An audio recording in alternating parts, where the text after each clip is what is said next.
Well, here we are again.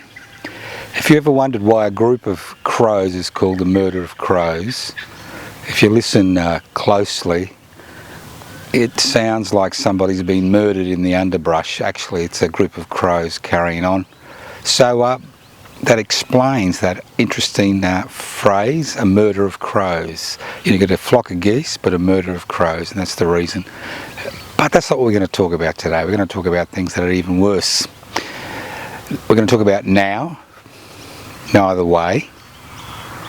We're going to talk about cynicism and disillusionment and how they are the aphrodisiac of those who exercise power and control wealth. Because there's a very interesting thing about Australians, whether they're migrants, or whether they were born here, or whether they're indigenous, whether they've lived here for generations. It seems that cynicism and disillusionment seems to be the main driving force of this society. And we found that out over the years. I've been well aware of that over the years, but nothing has highlighted this more than attempts to gain members for public interest before corporate interests. Now, when you speak to people face to face, the predominant opinion is one of, you can't fight City Hall, it's all too hard, it'll never change, those who exercise power will continue to exercise power. Maybe it's because there's never been any history of a revolution in this country, apart from a brief rebellion during the Eureka Stockade Rebellion on the 3rd of December 1854.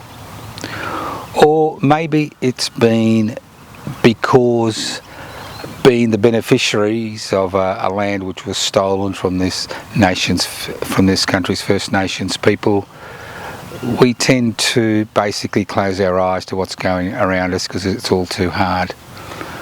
But it seems the predominant thing is cynicism and disillusionment.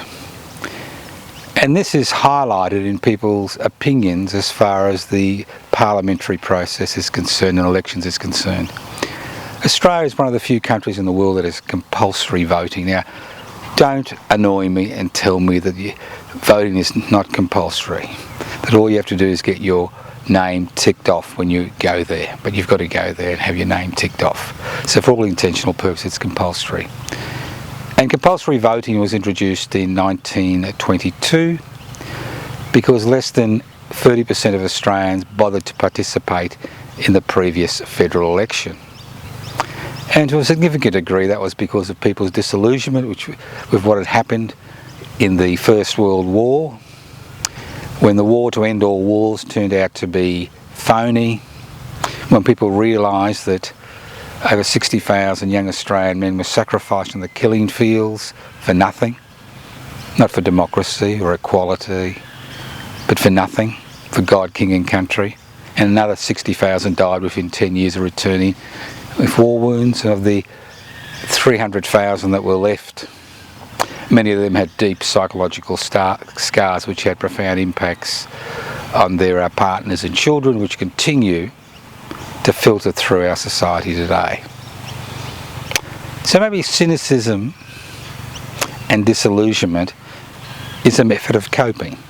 It's a method of coping when you know that you are not in a position to change reality.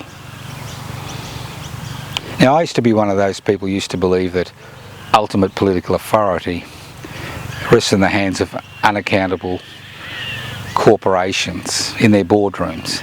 And as far as our economic circumstances are concerned, it's obvious that the parliamentary agenda to a significant degree is determined by that small percentage of people, about 1%, that own the means of production, distribution, exchange and communication. But what the COVID-19 pandemic has demonstrated to people in Australia is that the authorities, that governments both at the state and federal level have extraordinary powers. And they have extraordinary powers because there are no constitutional protections for the individual against the arbitrary exercise of state power in this country. None whatsoever. Apart from freedom of religion, nothing else. no freedom of protest, no freedom of expression.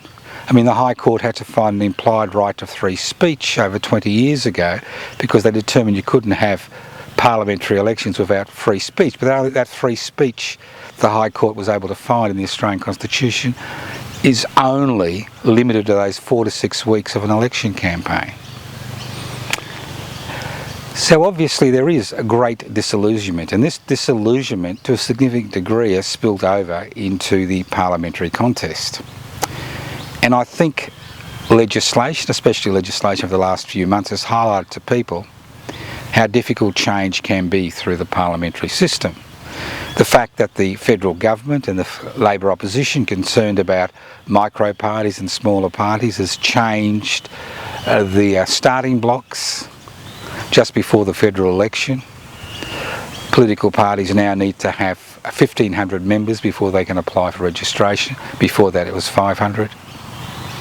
All these hurdles are put in front in order to decrease competition, monetary hurdles in terms of what you can and say and can and cannot do. Now obviously people like Clive Palmer with extraordinary amounts of resources pitch into an election campaign, can step around many of these rules because money does talk. But importantly, there is a process which doesn't demand violence to change things in this country. There is still that process. Irrespective of how hard it seems, there is still a process. Some people come up to me with a big smile on their face and say, "Oh, I voted informal, I didn't vote." Look, I understand their disillusionment and cynicism, but that's not enough. It's not enough to turn your back on the parliamentary system. It is not enough.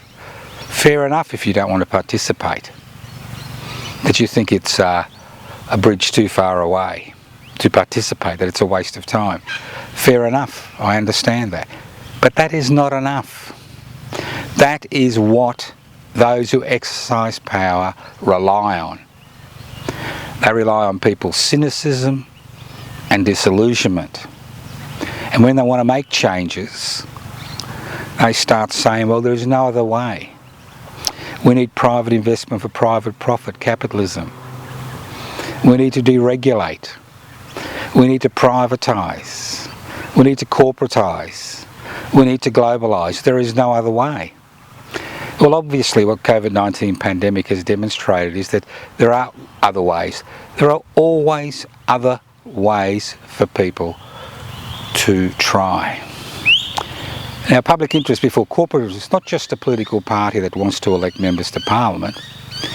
It's also a political party that promotes community boycotts, strikes, occupations, petitions, protests.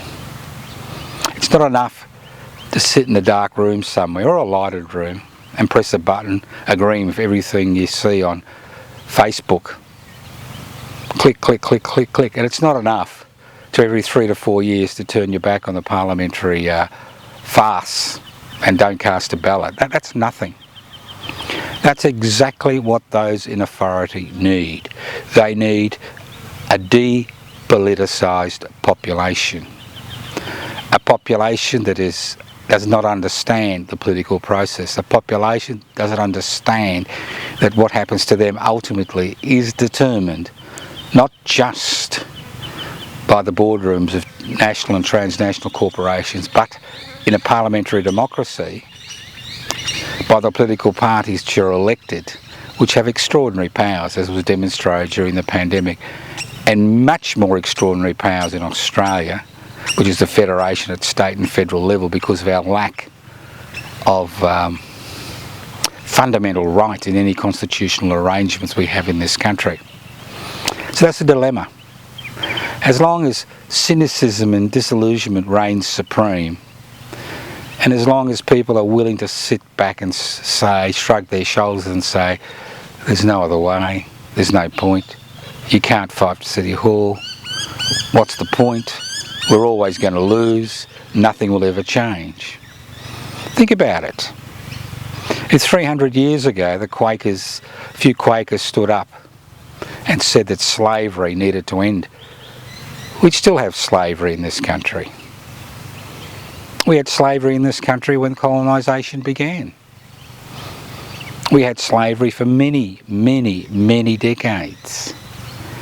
We had policies in place which are akin to slavery. We now have wage slavery, where you need to participate in work in order to survive.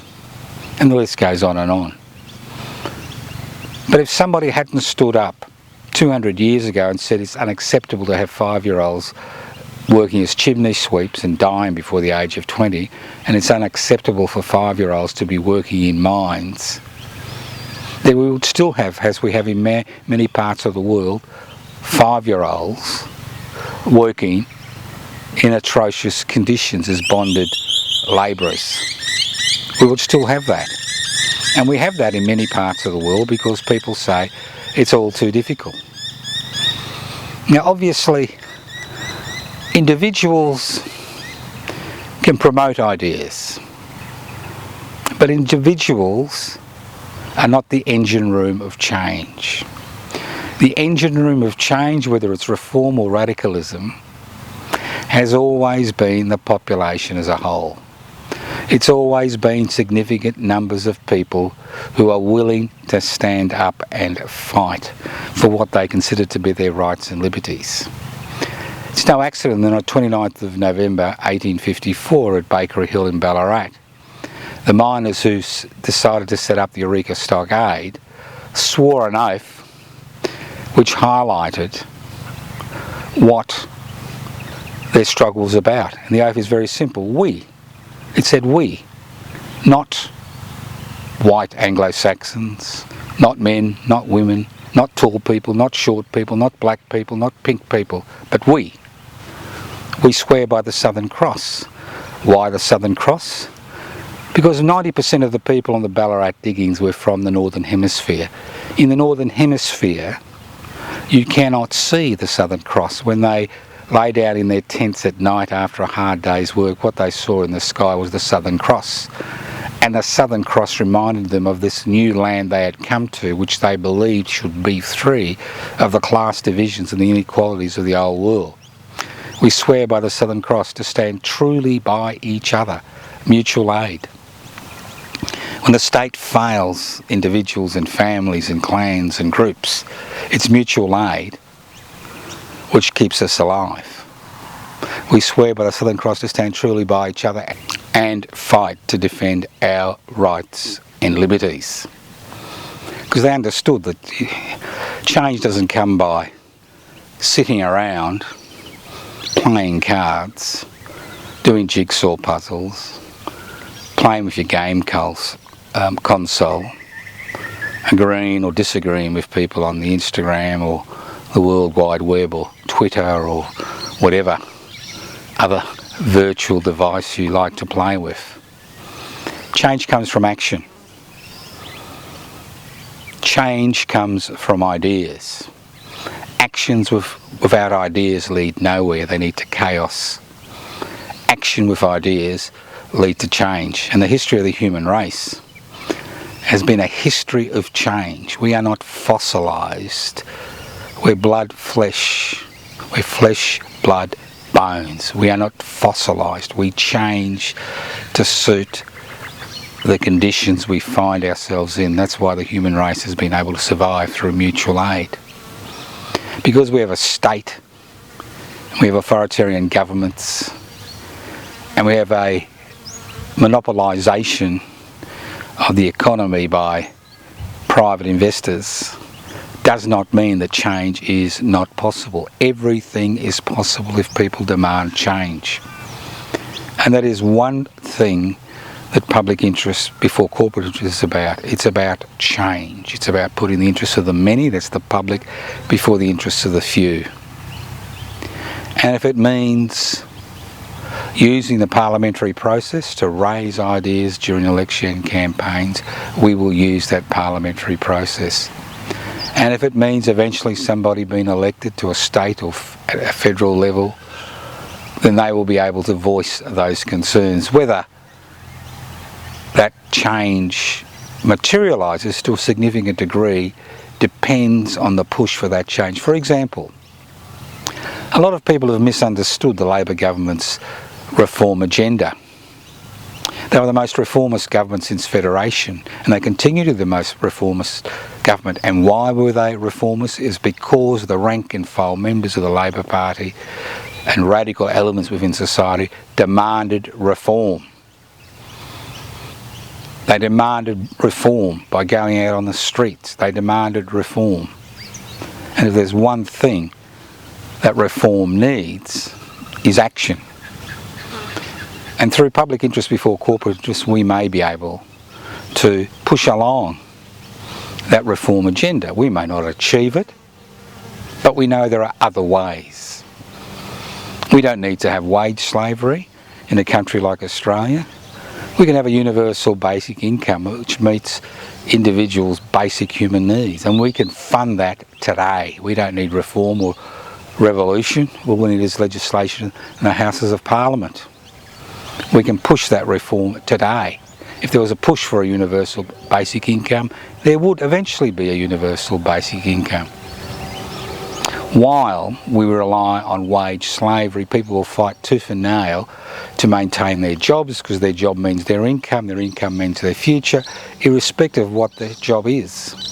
If we want to make major changes to address the climate emergency, well, then we need to make major changes as far as financial security is concerned for individuals and couples and families and family groups and clans and tribes, and the list goes on and on. And this requires radical change, and this requires action, not just talk, but action. Parliamentary elections, whether at the state or federal level, provide an opportunity to politicise a depoliticised population. A population that has forgotten that they and they alone can initiate and carry out change. Because democracy isn't casting a ballot every 3 to 4 years to vote in a representative to make decisions on your behalf for the next 3 to 4 years. Democracy is rule of the people, by the people, for the people, by an active participant population. That's what democracy is about. It's about participation on a day-to-day basis. It's about pushing that envelope, unsealing the envelope, opening Pandora's box. It's about asking difficult questions. And with the concentration of power and wealth in this country over the last 40 years, it's important that these difficult questions are not only asked, but they're pushed forward. And if it means participation in parliamentary elections, it means participation in parliamentary elections.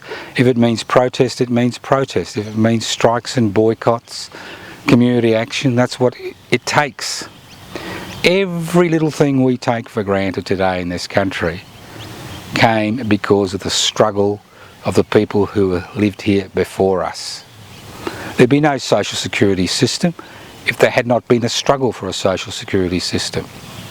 There would have been no universal health system through Medibank Medicare unless there was a struggle. There would have been no 3 compulsory education unless there was a struggle. And what every little thing that we take for granted today has come about through the sacrifices of previous generations. But because we live in an ahistorical moment, a moment where we have forgotten where we come from, we have no idea of where we're going. And we're quite happy to be comforted by material things in an era where materialism has led to the climate emergency.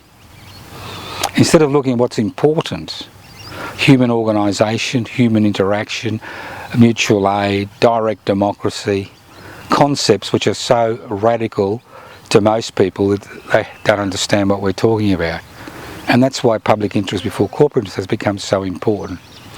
Because it is a vehicle through which we can, not just as individuals, powerless individuals, But we can, as groups and as a group, move that struggle forward.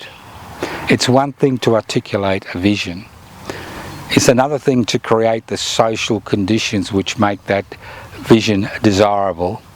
It's another thing to make that desire into reality. Public interest before corporate interest is about hope. Hope is the love child of desire and expectation, the desire for change and the expectation for change.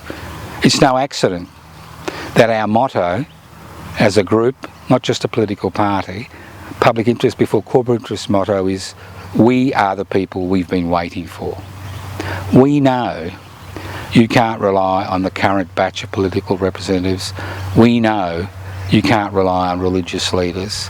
We know you can't rely on that small section of society that owns the means of production, distribution, exchange and communication. We know we can't rely on a manipulated social media. We know we can't rely on a legacy media which is dominated by 3 or 4 individuals. We know we can't rely on a legal system who has to implement laws which are passed by a parliament which wishes to maintain the status quo, wishes to maintain the inequalities that occur in society. Now, we may have come forward in some areas, but in terms of economic development, in terms of universal basic income, in terms of reaching an agreement with this nation's First Nations people, in terms of public education, public health, public infrastructure, public essential services, we have gone backwards. We have gone so far backwards. We've gone back to the period of the Neanderthals. If we need to move forward, we need to make these ideas central to the way we live. And one way you can do that is by joining other like-minded people in public interest before corporate interest.